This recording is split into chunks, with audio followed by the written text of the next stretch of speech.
Hello, good morning to some and good afternoon to others. My name's Joel Gordon, and this is the Global Law Experts LinkedIn Live, where the world's leading lawyers take the topic everyone is talking about and make it make sense. So we have one expert, one topic, 30 minutes. Now, I'm not a lawyer, which means I'm going to ask the questions you actually want answered. Okay. Today, that expert is Miss Emikinovo Dafe Akpideye of Compos Mentis Legal Practitioners, a Nigerian arbitration and dispute resolution specialist, qualified in both Nigeria and in the UK. Ms. Dafe Akpideye, welcome. Really glad to have you with us today. Thank you so much, Joe. I'm really happy to be here, and it's morning on my side of the aisle. Amazing. So I'm just going to get into the slides now. So this is why we're here today. Nigeria's 2003 Arbitration Mediation Act replaced a law that had stood since the 1980s. And for the first time, this brought Nigeria in line with the UNCITRAL Model Law. Now, that's a big shift on paper. The question that actually matters for any business with a Nigerian counterpart is what changes in practice, especially when it comes to enforcement. So, and enforcement really is where the whole conversation sits. Winning an arbitral award is one thing. Actually collecting on it in Nigeria is the question every business asks next. And it's the one we're going to spend most of today on.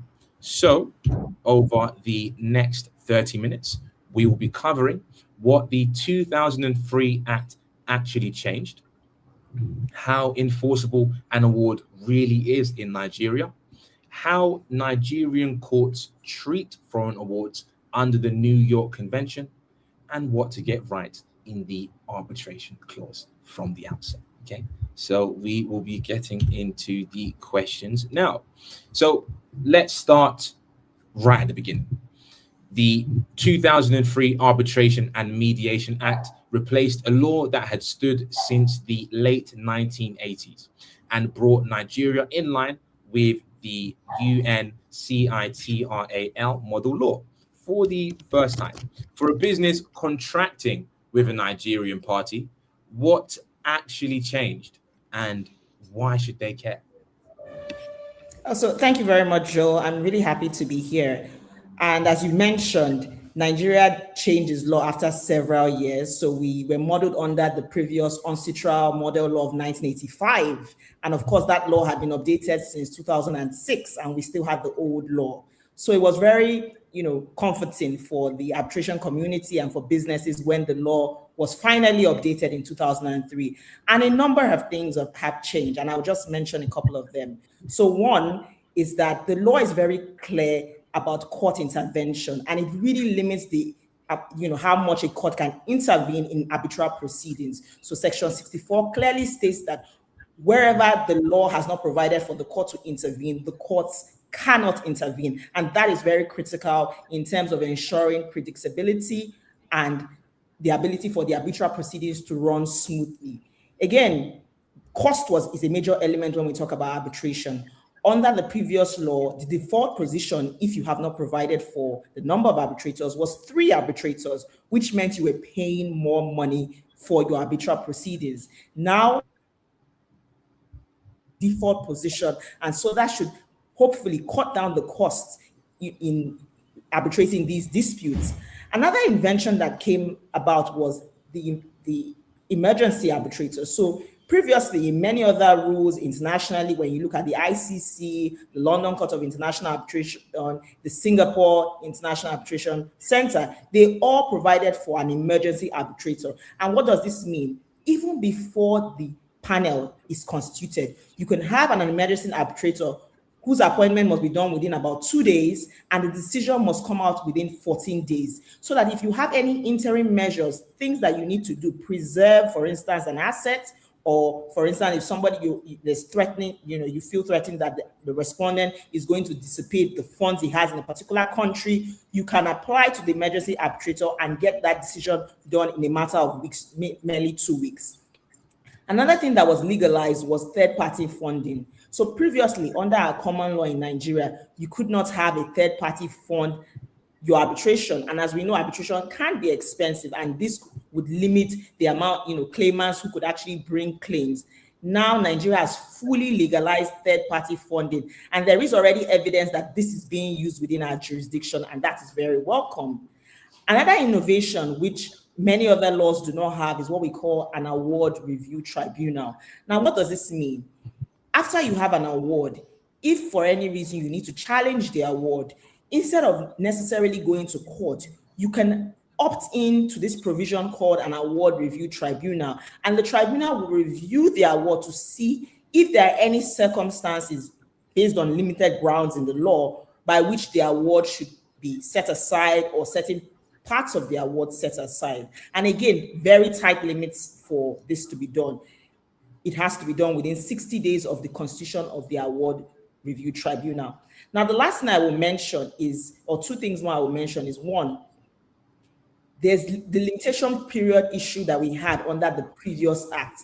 Now, prior to the Arbitration and Mediation Act, the Nigerian courts had said that the limitation ran from the date that the cause of action arose.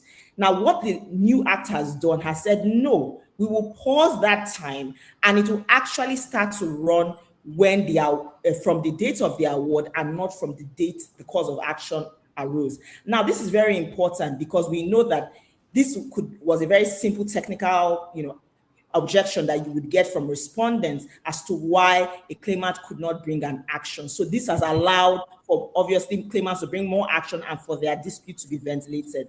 Now, the last thing I will mention, which is very important, is the Arbitration and Mediation Act has allowed for joinder and consolidation of awards.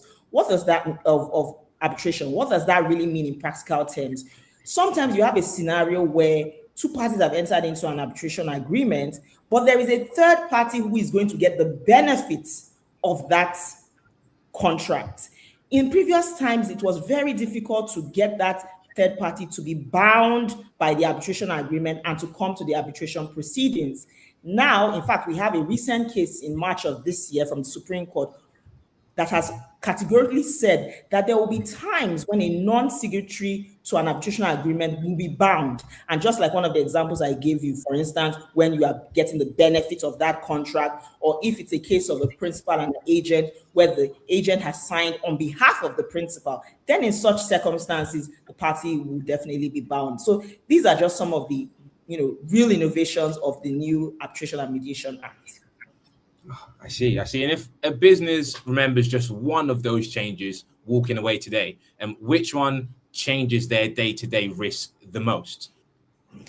I believe it's the court intervention, because previously we had too many conflicting decisions, which meant that for the business, there was no certainty. Because as a business, what you really want is certainty and predictability. So you want to know that when you have an award, it is enforceable, or when you go to arbitration, there will not be delays in parties going to court to raise objections to different procedural issues. The act really makes it clear. Court's intervention is heavily limited. And in practical terms, I have actually witnessed this happen, being a practitioner, where parties have tried to be, a little bit funny and have gone to court to try and start proceedings. And the courts have said no, that under the new act, their role is limited and that parties should go to arbitration. Just to mention something, in our previous act, if you could not agree on appointment, you would have to go to a court to do the appointment for you, and that caused delays. Now, if you look at our new act, you can actually go to any of the arbitral institutions in Nigeria to make the appointment. And of course, the arbitral institutions are much faster. We have several arbitral institutions. We have the Lagos Court of Arbitration. We have the Regional Center for International Commercial Arbitration. We have the Chartered Institute of Arbitrators. And these are specialized bodies who are able to appoint arbitrators who are specialized for your disputes. So invariably, that also means that you get better awards, because these people are people who are trained, who have the experience and the skills. So I think really the limitation of court intervention has been one of the biggest innovations in the Arbitration and Mediation Act. Mm-hmm. So court intervention is where the businesses should be paying the most attention to, and that will really further or make the process easier on their side. Precisely. Amazing. So let's go into question 2. So we have the question that everybody is asking about enforceability. So if a company wins an arbitral award against a Nigerian counterparty, how confident can it be of actually enforcing that award in Nigeria in 2026? And what still gets in the way? Right. So I'll mention a number of things. First of all, as I mentioned, the Act has aligned itself very closely to the UNCITRAL Model Law and also the New York Convention on the Recognition and the Enforcement of Awards. Now, what does this mean? It means that there are very limited grounds for challenging the award.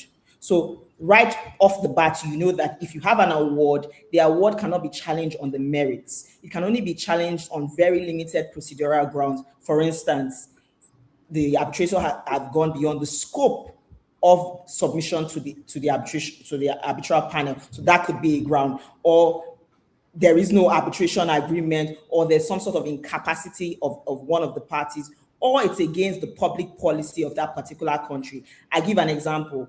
For instance, in certain Islamic countries, you cannot award interest. So if you award interest, that would be against their public policy. And so that part of the award may be set aside. So there are very, very limited grounds.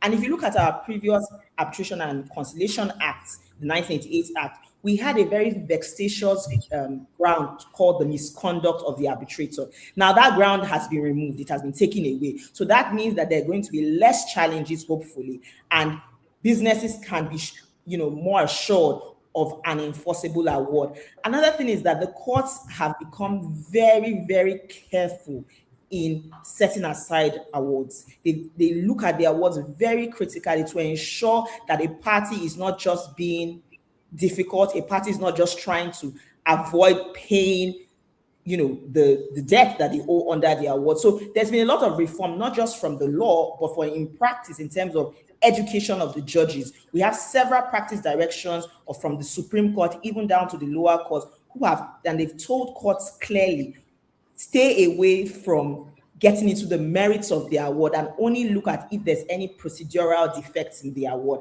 And so really for a business, that should ensure that an award is enforceable. Important to add is that we have a national policy on arbitration and ADR, which came into force in 2024.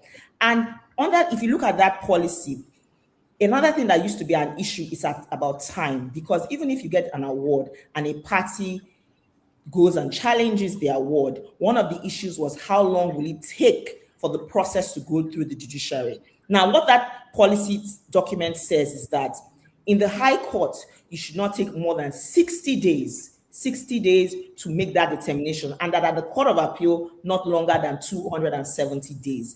And finally, the policy also advises that all appeals should stop at the Court of Appeal.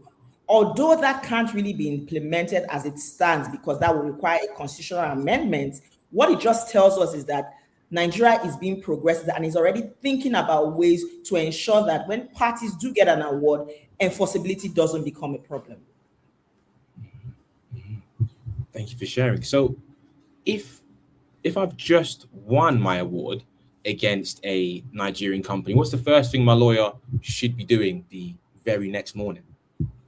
Right. And I think you're thinking about it after you get the award, but we need to think about it before the award. And this is one of the mistakes that sometimes parties do make. It is one thing to get a lovely written award. It's another thing to enforce. And you need to think about where are the assets of those companies, of the counterparty, and is the counterparty a regular commercial entity or is it a government entity? Because those are two separate bodies, and there might be different reasons why you might need to enforce your awards separately. So in the beginning, whilst you're trying to institute the arbitration, you should start thinking about where are the assets of this country and where will I need to enforce. And that's why I talked about the emergency arbitrator, because there might be circumstances where you need to get an interim order to stop a party from dissipating its assets in a particular jurisdiction. So don't think about it as to after I get the award. You need to think about it pre the award, so that you don't get a situation where you have an award and it's impossible to enforce. Just the case that you you have on the screen now, Sudan v Nigeria. That was one of the problems because there was an award, but it was against a Nigerian government entity. And eventually the claimant had to go to different jurisdictions to try and enforce against the assets of the Nigerian government, because in Nigeria specifically, even if you get to the hurdle of sovereign immunity and you can bring that party to the commercial arbitration, the next problem is that when you want to enforce, you have to go through a Sheriff and Civil Processes Act, which generally you would need the consent of the Attorney General to get those assets of the government. And so that is why in that case, the claimant decided to go to other jurisdictions to enforce the award to make it easier. So that's why I said from the outset, figure out where the assets of the counterparty is and where you would like to enforce, and start the strategy to determine how you want to reap the benefits of a successful award. And this is all pre-award, not after. Yes, pre-award. You want to think about it. Of course, you don't activate until after the award, but you need to think about it before. Noted. Let's get into question 3. So Nigeria is a signatory to the New York Convention. So foreign awards are meant to be recognized. In practice, when a foreign company brings a foreign award to a Nigerian court, how smooth is that? And where do businesses seem to get caught out? Very good. And I will say that this is another innovation of the Arbitration and Mediation Act, because before the act, we had kind of two systems working, one for domestic and one for foreign. But now everything has been merged. So really and truly, it's almost the same process as enforcing a domestic award. The only differences are you have to obviously produce an original authenticated copy of that award. And if it's not in English language, which is the language of the Nigerian court, you need to get a duly, a translation of that award. So those are really the, I would say, procedural issues in terms of getting the award enforced. And once you do that, again, it's the same grounds as under the New York Convention. If there is no ground for setting aside or refusing to enforce the award, rather, because that's a foreign state award, for refusing to enforce the award, then the Nigerian courts will go ahead and enforce. We did have a little bit of an issue a few years ago where it seemed that we could set aside a foreign award when it was against certain policy. For instance, the particular company had not done the proper registration under one of our acts, and it was seen that because they hadn't done that registration, the foreign seated award could not be enforced. But fortunately, a second decision came out, and that has said that no, we will enforce foreign seated award. And although both decisions are of the Court of Appeal, the decision setting aside the foreign award has been appealed to the Supreme Court, and the hope is that the Supreme Court will align with the second decision of the Court of Appeal to say that yes, foreign seated awards will be enforced in Nigeria despite the fact of non-registration under a particular act. So yes, there are some inconsistencies, but I believe that those inconsistencies are being cleared up now that we have the new Arbitration and Mediation Act. Mm-hmm. So you've drawn a line between an award being recognized and actually collected. For someone who's not a lawyer, is recognition the win, or is it only half-time? That's a really good question. And you are right. It is only half-time, because when the award has been recognized, so recognition is saying that, yes, we are recognizing this as if it is a judgment of this court, but then you actually have to get the assets. So we have a process in Nigeria called garnishing. So for instance, if you have accounts in the country, we will ask the courts that the monies that are in that account should be given to the claimant, the winning side, so that they can collect on the benefits of the award. Or if you have assets, actual physical landed property within the country, the same. There's also a process for you to go to court and ask for those properties to be sold or to be auctioned off so that you can get the benefits of the award. Remember, I said in the beginning that this is why you need to do some due diligence prior to getting the award, because if you've done your investigation and you can find out where are the assets, where are these, you will know that, okay, I can get some of the benefit in Nigeria, or I can get it in another jurisdiction, and then you can start that procedure. Again, remember, this is what we talked about, the emergency arbitrator. There might be a need to have an interim order, get interim measures to stop a particular party from dissipating assets in a bank account or actually a physical, property, or moving it away to another jurisdiction that they feel will be more difficult for you to get, to reap the benefits. So really, yes, and for, getting the award enforced is one stage, which I would say is the easier stage, but then you really need to now then find the assets to be able to collect on your award. I see. Thank you for clarifying that. So I'm just going to get into question 4 now. So question 4 here. For a business drafting a contract with a Nigerian party today, what should they get right in the arbitration clause from the outset to protect themselves if a dispute ever arises? Right.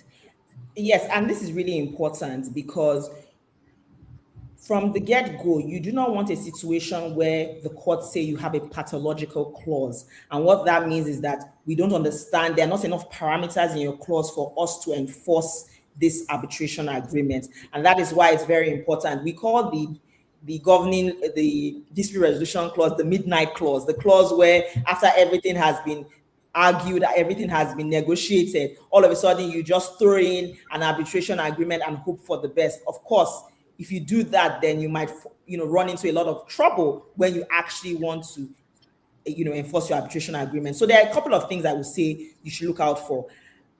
Number one thing I would say is look out for the seat of arbitration.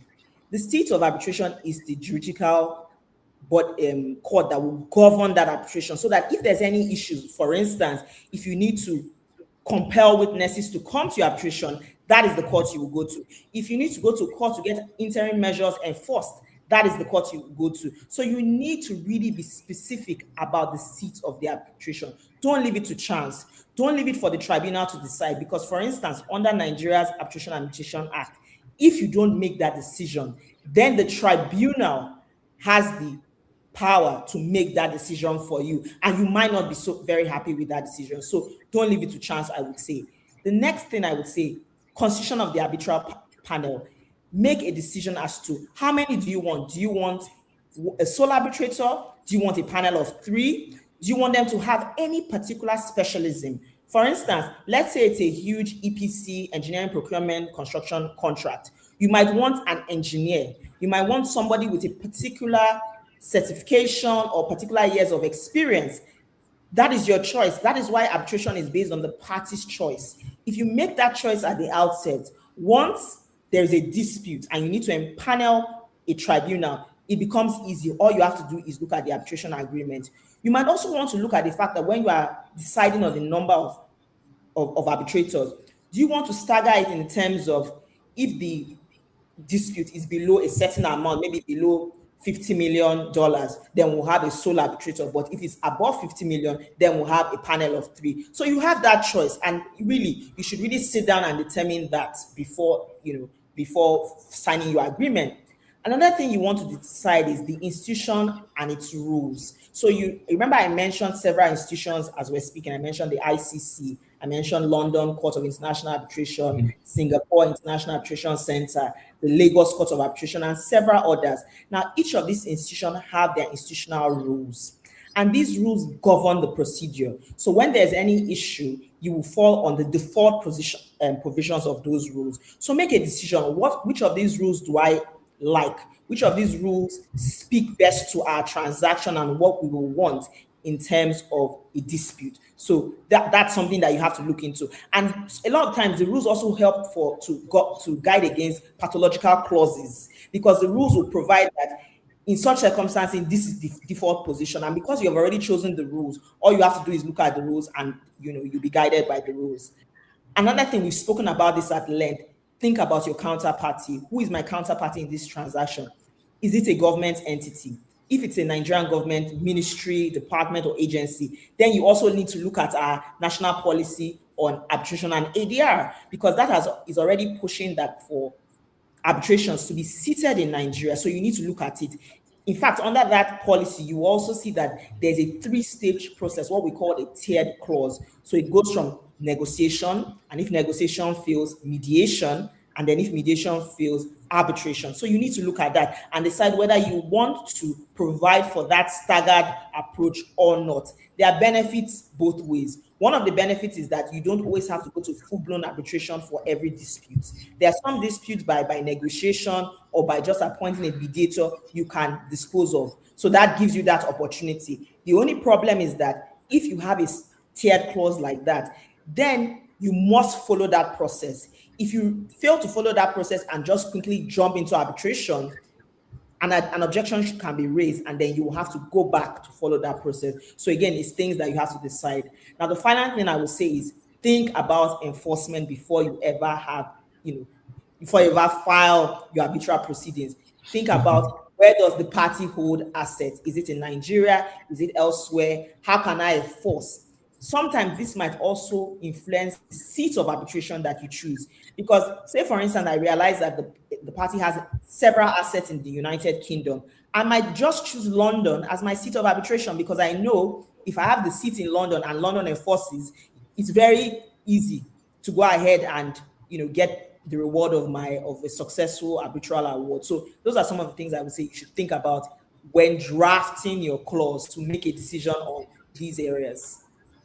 Perfect. Thank you for sharing. And just a quick one. Out of those 5, which do businesses most get wrong? Oh, that's an interesting question because I've seen several terrible clauses. So I don't even know which. I would say that the one that no one thinks about is enforcement. No one really thinks about it. So sometimes people lift clauses because of course there are many, if you look at even the institutional rules, there are many that have draft provisions. So you can just lift from a particular rule and put into your own agreement. And sometimes when you lift those rules, you don't really think about it. I once saw a clause that it was all the parties were Nigerians. It was a tripartite agreement. All the parties were Nigerians, but the seat of arbitration was in London and the asset was in Nigeria. So it was clear that clause was just lifted from a particular institution, or someone saw it online and put it in their agreement. So I think more of the problem is parties not drafting specialized clauses for their agreements. They draft clauses just based on what they've seen in a different agreement and then lift it into their agreement. Another example I have is the agreement was, parties were, or the transaction was based in Lagos. And when they were drafting their tiered clause on mediation, they were talking about Abuja Multi-Door Courthouse.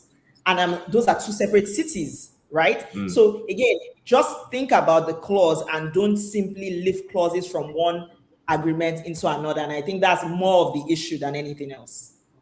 Yeah, I wouldn't have thought that would be the process that businesses are undertaking with matters as serious as this, lifting clauses from other people. But it's just because the dispute resolution clause is always seen as when you're in a transaction, you're thinking more about the money, the obligations, what each party has to do. You're not thinking about disputes at that point in time. So, but you need to think about dispute because when the dispute arises, both parties are not talking to each other. So they then have to decide the disputes or how they are going to ventilate those grievances based on what is in the agreement. And if the agreement is sloppy, then you have so many challenges. I think that's been the general consensus. Plan ahead, make sure that you understand what could happen, even though it hasn't arisen yet. Exactly. So we are running short on time here. If anybody has any questions, feel free to drop them in the comment section. But we did have some other questions that had been asked as well. So I'll just run through some of those. And if anybody else have any questions, feel free to add them in. So the first question that we'd also seen, roughly how long does it take to enforce an arbitral award through the Nigerian courts? And what tends to slow it down? Right. And I think I spoke a little bit about this when I talked about the national policy on arbitration and ADR and how the government is trying to enforce timelines. So 60 days for the High Court and then 270 days for the Court of Appeal. Now, of course, because that's just a policy, it isn't law, it isn't binding. It's just persuasive for people to look at and hopefully key into those provisions, right?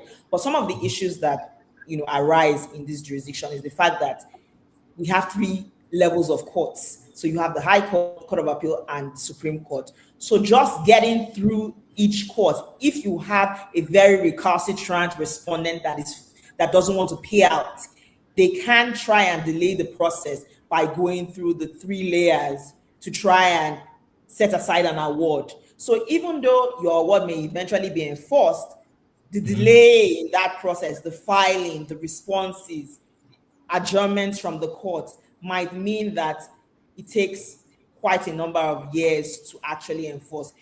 Prior to the act, we had a company who did a survey about how long it takes in general to get an award enforced. That's prior to the Arbitration and Mediation Act. And it said something about 10 years all the way to the Supreme Court at the time.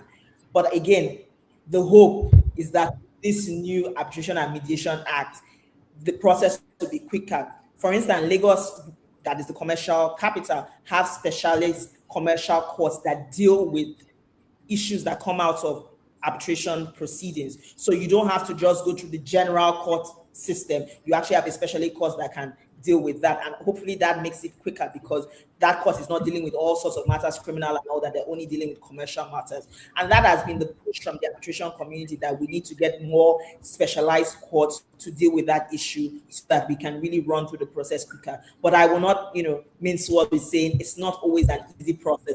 It does take some time. I mean, 10 to 12 years is not ideal.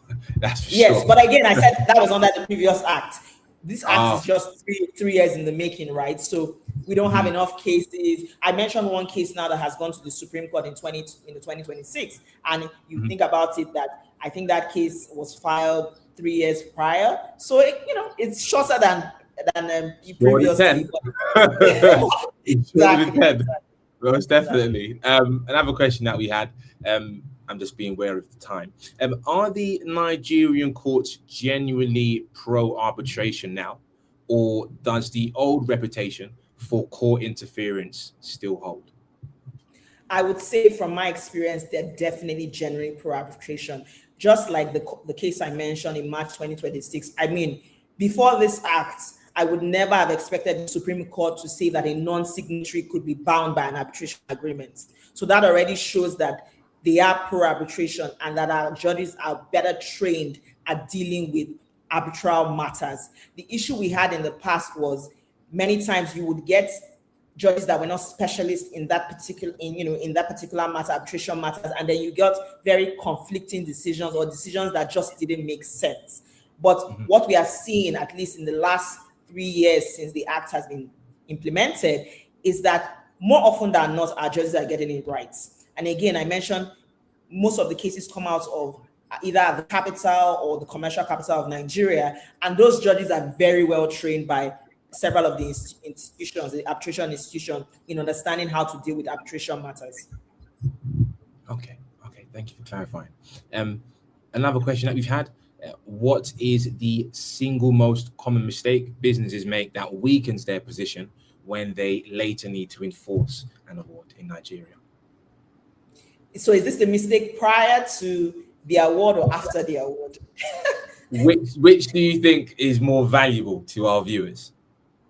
Okay, I think the mistake most people make, as I said, is not planning. So you need to have a strategy prior to instituting arbitral proceedings. You need to decide what you really want to gain out of it. Sometimes businesses institute arbitral proceedings to go and settle. That could be your strategy. So you're only instituting this process so that parties can come to the table and know that you're serious. So if that's your strategy, of course, it's very different from when you really want to go the full long haul of actually getting an award and enforcing. So just decide with your legal team, what is our strategy going into this process? If our strategy is that we need to get an award and we need to enforce the award, then start from the outset to start finding the assets. Get hire investigators that can find where the assets of your counterparty is, so that from the get-go, you know where you're going to enforce. And if you need interim measures, you get interim measures prior to the enforcement of the award. That will save a lot of businesses, the hassle of thinking, because many of these awards you're seeing, the ones that have gone on for years, the problem is getting the assets. So you have an award, and then you cannot, get the assets in one country, and you have to go to multi jurisdiction. So if you know that is what it is from the outset, you can also better advise yourself, and your client to decide, are you willing to go through this process, or do we try and settle and get something, each party go away with something? So just about strategy, really. So strategy is the main thing that companies are showing up without. Exactly. So on the closing question here, looking ahead, where do you see arbitration in Nigeria heading over the next few years? Well, I think arbitration in Nigeria is really here to stay, and both the government and practitioners have shown that we really do want arbitration to work in Nigeria. The Act is a testament to that. The national policy is a testament to that. And all we need to do is, both as the judiciary, legal practitioners, and arbitrators, work together to make the process work. Because sometimes the issue is not really about the judges, sometimes it's about the lawyers. So if you know an award, there are no grounds to challenge the award, the best thing that you can advise your client is pay up. Find a way to pay by installment. This is what I advise my client. If you have an award, I can't find any grounds to challenge the award, any legitimate grounds, because some people will still file, right? Any legitimate grounds to challenge the award, then I just go ahead and say, you know what, pay out.